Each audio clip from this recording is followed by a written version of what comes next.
Hello friends. In this demonstration, I am going to discuss a point definition method, intersection. The name of the point definition method is by intersection. I have created this example using master template. If I go to build definition, in new field R, you will see that this is your shoulder and the point at the bottom, shoulder right outer bottom, is created by a method called as intersection. This method is very simple to define, but sometimes people are confused. Why is it required? I will explain to you first how the point is defined, and then I will explain to you the logic behind this method. The name of the point is shoulder right outer bottom, that is this point over here. Then there are two reference points. Please note, there are two reference points. One is this point, shoulder right outer top.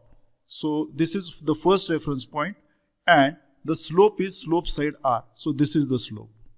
And the second reference point is WMM right outer bottom. This is WMM right, and this is outer, this is bottom. So this point is your WMM right outer bottom. So reference point 1, reference point 2. This is the slope 1 and this is the slope 2, slope of carriageway right. So you can imagine that from 2 points and 2 slopes you get an intersection point, which is our newly created point. So this is our newly created point.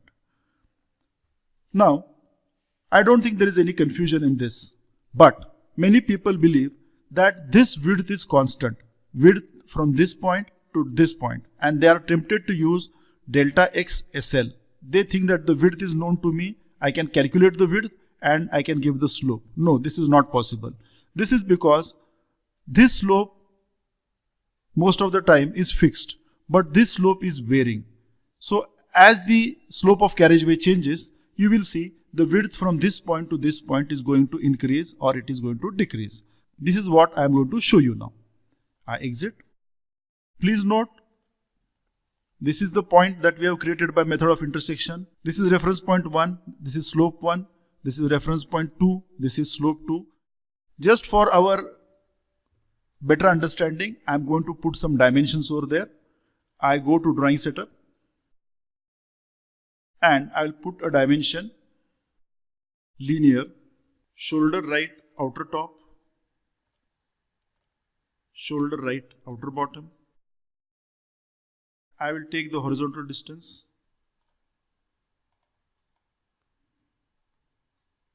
Also, I will put the vertical distance.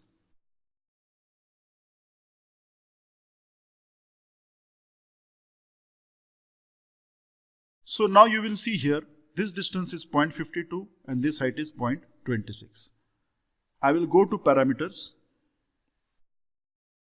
and in slope of carriageway right, I will make this as a variable, and the first slope I will make 0.05 minus, and the last I will say plus 0.05, and I will interpolate the intermediate values. Save.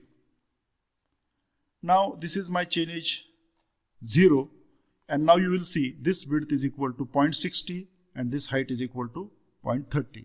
Now if I go to the last cross section, you will see now this width is 0.31 and the height is 0.15.